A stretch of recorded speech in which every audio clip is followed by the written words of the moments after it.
Welcome. In this video, we'll walk you through the simple steps to copy a photo link in Google Drive. Whether you want to share a cherished memory or an important document, this process is quick and easy. Let's get started. First, open the Google Drive app on your device.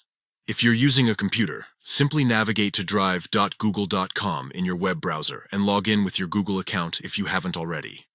Once you're in Google Drive, it's time to find the photo you want to share. You can browse through your folders or use the search bar at the top. Once you've located the photo, look for the three dots next to it. This icon represents more options.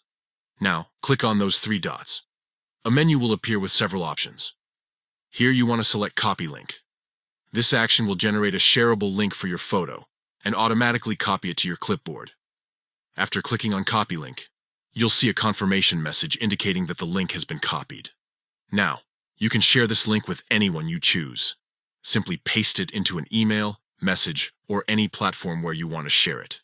Keep in mind that the sharing settings might need adjustment depending on who you're sharing with. If the link is set to restricted, only specific people can view it. To change this setting, go back to the three dots, select Share, and then adjust the access permissions as needed. And that's it. You've successfully copied a photo link in Google Drive. This straightforward method allows you to easily share your photos with friends, family, or colleagues without any hassle. Thank you for watching. If you found this tutorial helpful, don't forget to like and subscribe for more tips and tricks on using Google Drive effectively. Happy sharing!